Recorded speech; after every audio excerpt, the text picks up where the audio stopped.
series of shows we're entitling Meet the Vehicles.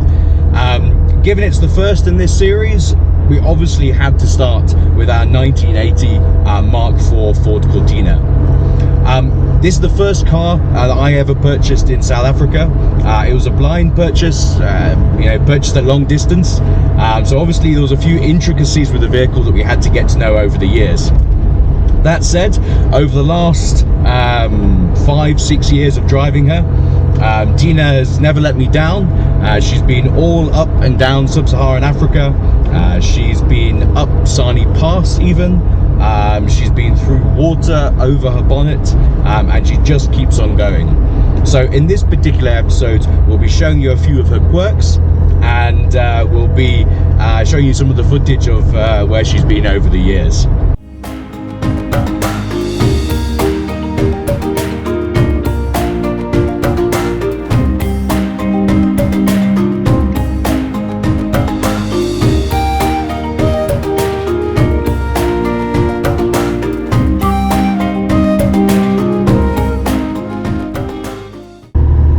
Initial statistics then.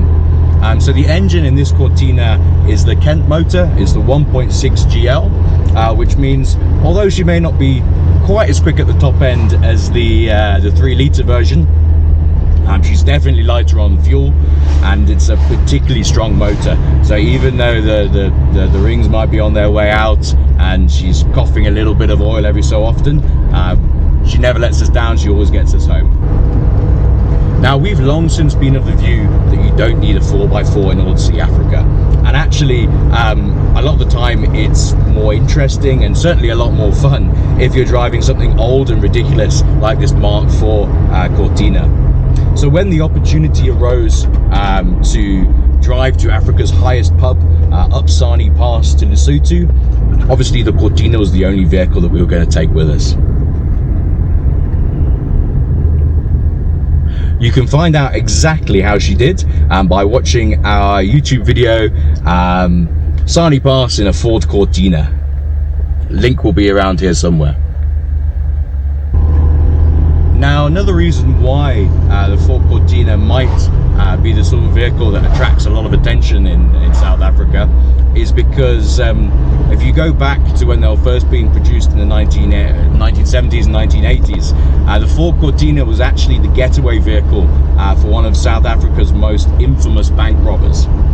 Naturally then, the only way for the police to keep up with him was themselves to start driving Ford Cortinas, the 3-litre, the Interceptor.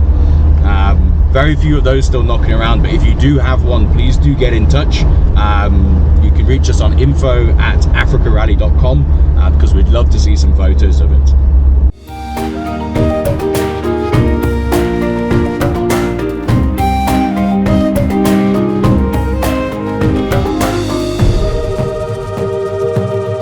Now, a large part of Tina's story is fixing different things on the car just with whatever we have at the side of the road. So when her bonnet release catch went, you'll notice now it was replaced with a choke cable, which works just as well. Let's have a look under the bonnet.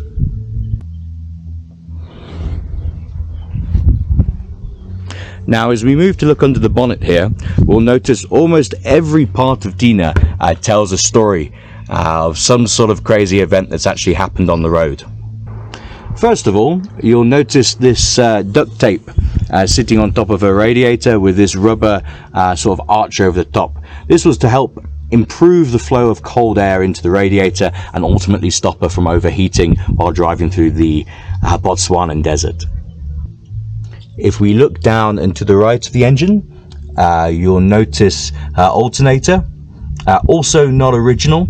The original one actually gave out in Namibia, and we had to get towed across the Tropic of Capricorn and into a little town called Rehoboth, where actually the first mechanic we met was able to supply us with an alternator and actually spot welded the bracket to hold this on at about 11 o'clock at night on a Saturday. So fantastic bit of help there. Moving across to the other side of the engine, we'll notice Tina's distributor. Now, this was basically rattled out of existence as we took Tina up Sani Pass. However, luckily, we found a fantastic chap down in Bogsburg who managed to rebuild and reinforce this, so we haven't had any further difficulties with the distributor since then.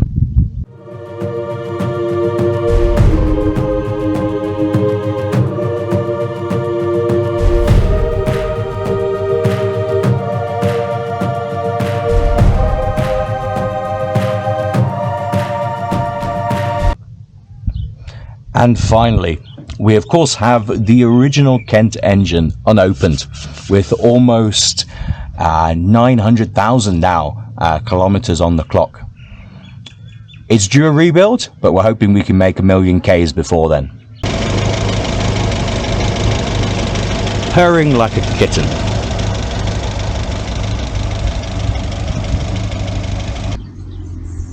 If you've got a crazy challenge in mind, marketing stunt, or just a beautiful piece of road that you'd like to see this Cortina driving down, please do get in touch with us on info@africarally.com. If you want to join the next event, just go to www.africarally.com to find out more. And don't forget to like and subscribe for more episodes of Meet the Vehicles.